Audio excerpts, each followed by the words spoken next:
Final notification ಮಾಡಿದ್ದಾರೆ. ಇವತ್ತಿನವರೆಗೆ ಆ ಒಂದು ರೈತರ ನೋವು ಕಳೆದ ಸುಮಾರು 450-470 ದಿನಗಳಿಂದ ನಿರಂತರವಾಗಿ ಅಲ್ಲಿಯ ರೈತರು ಏನು ಪ್ರತಿಭಟನೆ ಮಾಡ್ತಾ ಇದ್ದಾರೆ. ಅಲ್ಲಿ ಅತ್ಯಂತ ಯಶಸ್ವಿಯಾಗಿ ಕೃಷಿ ಕೆಲಸಗಳು ನಡೀತಾ ಇದೆ. ತೆಂಗಿನ ತೋಟ, ಅಡಿಕೆ ತೋಟಗಳು, ರೇಷ್ಮೆ ಬೆಳೆ ಬೆಳೀತಕ್ಕಂಥದ್ದು, ಎಲ್ಲ ರೀತಿಯ ಒಂದು ಹೈನುಗಾರಿಕೆಯಲ್ಲಿ ಈಗ ತಿಂಗಳಿಗೆ 6 ಲಕ್ಷ ಲೀಟ್ರೇನೋ ಹಾಲನ್ನು ಹಾಕ್ತಾಯಿದ್ದೀವಿ ಅಂತಾರೆ.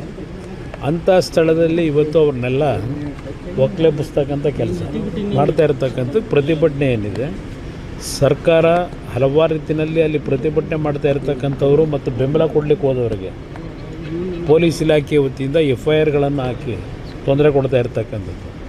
ನಾನು ಈಗಿನ ಗೃಹ ಸಚಿವರು ಹೊಸದಾಗಿ ಬಂದಿದ್ದಾರೆ, ಈಗ ಅವರ ಹೇಳಿಕೆನೂ ನಾನು ಗಮನಿಸಿದ್ದೇನೆ ದೆಹಲಿಯಲ್ಲಿದ್ದಾಗಲೇ. ಅವರು ಯಾವುದು FIRಗಳನ್ನೇ ಹಾಕಿಲ್ಲ ಅಂತೇಳಿದ್ರೆ ಇವತ್ತು FIR ಹಾಕಿ ತೆಗೆಸ್ತೀವಿ ಅಂತ ಹೇಳ್ತಾರೆ. ಈ ರಾಜ್ಯದಲ್ಲಿ ಯಾವೊಂದು ಪ್ರಜಾಪ್ರಭುತ್ವದ ವ್ಯವಸ್ಥೆಯಲ್ಲಿ ವಿರೋಧವನ್ನು ವ್ಯಕ್ತಪಡಿಸ್ತಕ್ಕಂಥದ್ದಕ್ಕೆ ಶಾಂತಿಯುತವಾಗಿ ಪ್ರತಿಭಟನೆ ಮಾಡ್ತಕ್ಕಂಥವ್ರ ಮೇಲೆ ದಬ್ಬಾಳಿಕೆ ಮಾಡಿ ಪೊಲೀಸ್ ಇಲಾಖೆಯ ದೌರ್ಜನ್ಯ ಇವತ್ತೇನು ನಡೀತಾ ಇದೆ.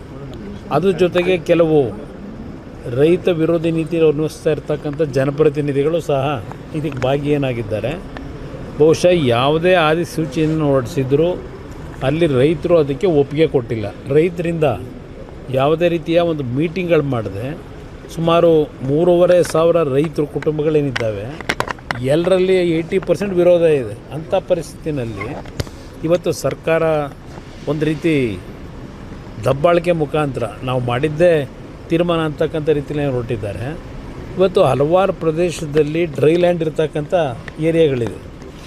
ಅದನ್ನು ಇವತ್ತು ಐಡೆಂಟಿಫೈ ಮಾಡಿ ಏನು ಬೇಕಾದರೂ ಅಭಿವೃದ್ಧಿಗೆ ಇವತ್ತಿನ ಸಮಸ್ಯೆಗಳ ಪರಿಹಾರಕ್ಕೆ ಜಾಗವನ್ನು ಹುಡುಕಲಿ. ಇಲ್ಲಿ ಯಾರು ರೈತರು ನಿಜವಾಗಿ ಇವತ್ತು ನಿಜವಾದ ಕೃಷಿಯನ್ನು ಮಾಡ್ತಾ ಇದ್ದಾರೆ, ಇವತ್ತು ಅಂಥ ರೈತರನ್ನ ಒಕ್ಕಲೆಬ್ಸೋದ್ರಿಂದ ಇವತ್ತು ರಾಜ್ಯದಲ್ಲಿ ರಾಷ್ಟ್ರದಲ್ಲಿ ರೈತರಿಗೆ ಇವತ್ತು ಬೆಂಬಲ ಕೊಡಬೇಕು ಅಂತಕ್ಕಂಥದ್ದು ಒಂದು ಕಡೆ ಹೇಳ್ತೀವಿ. ಇವತ್ತು ಆಹಾರ ಉತ್ಪಾದನೆ ಇರ್ಬೋದು ಮತ್ತು ಬೇರೆ ಬೇರೆ ದೇಶಗಳಿಗೆ ರಫ್ತು ಮಾಡ್ತಕ್ಕಂಥ ರೀತಿಯ ಒಂದು ತೋಟಗಾರಿಕೆ ಒಂದು ಕೃಷಿ ಕೆಲಸವನ್ನು ನಿರ್ವಹಣೆ ಏನು ಮಾಡ್ತಾ ಇದ್ದಾರೆ, ಆ ಭಾಗದಲ್ಲಿ ಜನ ಇವತ್ತು ಈ ಕೃಷಿಯಿಂದ ಉತ್ತಮವಂತ ಬದುಕನ್ನು ಇವತ್ತು ಅವ್ರು ಕಾಣ್ತಾ ಇದ್ದಾರೆ. ಅಂಥ ಭಾಗದಲ್ಲಿ ಇವತ್ತು ನಾನು ಮಾಡಲೇಬೇಕು ಅಂತ ಹೇಳಿ ಏನು ಹೊರಟಿದ್ದಾರೆ. ಅವತ್ತು ನಾನೇನು 2006ನೇ ಇಸ್ವಿನಲ್ಲಿ 5 ಟೌನ್ಶಿಪ್ಗಳನ್ನು ಮಾಡಬೇಕು ಅಂತಕ್ಕಂಥದ್ದು ನಿರ್ಧಾರ ಮಾಡಿದ್ದು ನಾನೇ. ಯಾತಕ್ಕೆ ಮಾಡಿದೆ? ಬೆಂಗಳೂರು ನಗರದಲ್ಲಿ ಯಾವೊಂದು ಜನಸಂದಣಿ ಒತ್ತಡ, ಬೆಂಗಳೂರು ಒಂದು ಸ್ಯಾಚುರೇಟೆಡ್ ಪಾಯಿಂಟ್ಗೆ ನಾವು ಡೆವಲಪ್ಮೆಂಟಲ್ಲಿ ನಾವು ರೀಚ್ ಆಗಿದ್ದೇವೆ. ಅದರಿಂದ ಬೆಂಗಳೂರಿನ 30 ಕಿಲೋಮೀಟ್ರ್ ವ್ಯಾಪ್ತಿಯ ಹೊರಗೆ 5 ಟೌನ್ಶಿಪ್ಗಳನ್ನು ಮಾಡಬೇಕು ಅಂತಕ್ಕಂಥದ್ದು ಮಾಡಲಿಕ್ಕೆ ಹೊರಟಾಗ ಇದೇ ಕಾಂಗ್ರೆಸ್ಸು ವಿರೋಧ ಮಾಡಿದ್ರು. ಸತ್ಯಶೋಧನಾ ಸಮಿತಿ ಅಂತ ಮಾಡಿ ಅವತ್ತು ವಿರೋಧ ವ್ಯಕ್ತಪಡಿಸಿದಂಥದ್ದೇನಿದೆ ಅದರ ಹಿನ್ನೆಲೆ ಮತ್ತು ಅಲ್ಲಿಯ ಜನತೆಯ ಭಾವನೆಗಳು ಸ್ಪಂದಿಸಿ ಆ ಒಂದು ಯೋಜನೆ ಮಾಡ್ತಕ್ಕಂಥದ್ದನ್ನು ಸ್ಥಗಿತಗೊಳಿಸಿದ್ರು. ಈಗಿನ ಸರ್ಕಾರದಲ್ಲಿ ಏನು ಬೆಂಗಳೂರು ದಕ್ಷಿಣ ಅಂತಕ್ಕಂಥ ಒಂದು ವ್ಯಾಪ್ತಿಯನ್ನು ಇವತ್ತೇನು ವಿಸ್ತರಣೆ ಮಾಡಿ ಈ ರೀತಿಯ ಜನವಿರೋಧಿ ನೀತಿಯನ್ನು ಮಾಡಲಿಕ್ಕೆ ಹೊರಟಿದ್ದಾರೆ.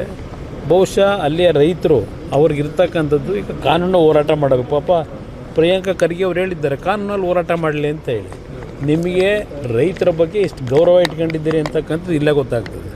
ಇವತ್ತು ಅಲ್ಲಿ ನೋಡಿದ್ರೆ ದೊಡ್ಡಬಳ್ಳಾಪುರ ಭಾಗದಲ್ಲಿ ಅಲ್ಲೂ ರೈತರ ಮೇಲೆ ದಬ್ಬಾಳಿಕೆ ನಡೀತಾ ಇದೆ. ಅಲ್ಲಿ ಇವಾಗ ಅದರ ಜೊತೆಗೆ ಅಶೋಕ್ ಅವರು ಮೊನ್ನೆ ಹೇಳಿರ್ತಕ್ಕಂಥದ್ದು ಗಮನಿಸಿದೆ. ಇಲ್ಲಿ 10,000 ಕೋಟಿ ವ್ಯವಹಾರ ನಡೀತದೋ ಇನ್ನೊಂದು ಬೆಳೀತದೋ ಅದೆಲ್ಲ ಬೇರೆ ಇರಲಿ.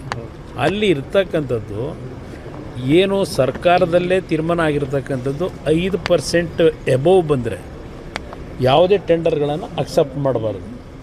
ಇಲ್ಲಿ ಯಾವೊಂದು ಘನತ್ಯಾಜ್ಯ ವಿಲೇವಾರಿಗೆ ಏನು ನಡೀತಾ ಇದೆಯಲ್ಲ 30 ವರ್ಷಕ್ಕೋ 38 ವರ್ಷಕ್ಕೋ ಇದೆ. ನಾನು ಇನ್ನೂ ಅದರ ಬಗ್ಗೆ ಚರ್ಚೆ ಮಾಡಲಿಕ್ಕೆ ಹೋಗಿಲ್ಲ. 30 ವರ್ಷಕ್ಕೆ 38,000 ಕೋಟಿ ಇವತ್ತು ವೆಚ್ಚದಲ್ಲಿ ಒಂದು ಕಂಪ್ನಿ ಕೊಡಲಿಕ್ಕೆ ಹೊರಟಿದ್ದಾರೆ, ರಾಮ್ಕಿ ಕಂಪ್ನಿಗೆ. ಆ 38 ವರ್ಷದ ಜೊತೆಗೆ ಮತ್ತಿನ್ನೂ 35 ವರ್ಷ ಆಮೇಲೆ ಮತ್ತೆ ಮುಂದುವರಿಸ್ಬೋದು ಅಂತ ಹೇಳಿ. ಮುಂದಿನ ದಿನಗಳಿಗೆ ಏನಾಗ್ತದೆ, ಯಾವ್ಯಾವ ಟೆಕ್ನಾಲಜಿ ಬಂದಿರ್ತದೆ ಇದೆಲ್ಲ ನಮಗೇನು ಗೊತ್ತಿದೆ. ಹಲವಾರು ರೀತಿಯ ಟೆಕ್ನಾಲಜಿಗಳು ಇವತ್ತು ಬರ್ತಾಯಿದೆ. ಇವತ್ತು 38 ವರ್ಷಕ್ಕೆ ಕೊಡ್ತಕ್ಕಂಥ ಅವಶ್ಯಕತೆ ಏನಿದೆ? ಕೊಡ್ತಾ ಇರತಕ್ಕಂಥದ್ದು ಯಾವ ಆಧಾರದ ಮೇಲೆ ಕೊಡ್ತಾರೆ? ಫೈನಾನ್ಸ್ ಇಲಾಖೆಯಿಂದ ವಿರೋಧ ಇದೆ. ಆರ್ಥಿಕ ಇಲಾಖೆ ಅಧಿಕಾರಿಗಳು ವಿರೋಧ ವ್ಯಕ್ತಪಡಿಸಿದ್ದಾರೆ. ಅದು 19%, 18% ಎಬೋವ್ಗೆ. ಇವತ್ತು ಅದೇನೋ 21 ಪ್ಯಾಕೇಜೋ 22 ಪ್ಯಾಕೇಜೋ ಅದೆಲ್ಲ ಇದೆ. ಆಮೇಲೆ ಒಂದು ಸಲ ಮಾತಾಡೋಣ ಕೂತ್ಕೊಂಡು ನಿಧಾನಕ್ಕೆ. ಅದರಲ್ಲಿ ಒಂದು ಪ್ಯಾಕೇಜ್ ಬಿಟ್ಟರೆ ಇನ್ನು ಉಳಿದಿದ್ದೆಲ್ಲ 17-18% ಎಬೋವ್ ಇದೆ. ಅದರ ವಿರುದ್ಧ ನಾವು ತಕರಾರೆಲ್ಲ ತೆಗೆದಿರೋದು ವಿರೋಧ ಪಕ್ಷಗಳು, ನಿಮ್ಮ ಇಲಾಖೆಯ ಅಧಿಕಾರಿಗಳು ಇವತ್ತು ತಕರಾರು ತೆಗೆದಿರ್ತಕ್ಕಂಥದ್ದು, ವಿರೋಧ ವ್ಯಕ್ತಪಡಿಸಿರ್ತಕ್ಕಂಥದ್ದು ಅಲ್ಲೇನೆ. ಇದೇನೋ ಕಮಿಟಿಯನ್ನು ಮಾಡ್ಕೊಂಡ್ರಲ್ಲ, ಆ ಕಮಿಟಿ ವರದಿ ಏನು ಕೊಟ್ಟರೆ ಗೊತ್ತಿಲ್ಲ. ಆ ಕಮಿಟಿ ಇವರೇನು ಹೇಳ್ತಾರಲ್ಲ ಅದು ಕೆಬ್ಬೆಟ್ಟೋಗ್ತಾರೆ ಈಗಿನ ಕಮಿಟಿ. ಏಕೆಂದರೆ ಎಲ್ಲರಿಗೂ ಬುಲ್ಡೋಸ್ ಮಾಡ್ತಕ್ಕಂಥ ವ್ಯಕ್ತಿ. ಅದರಿಂದ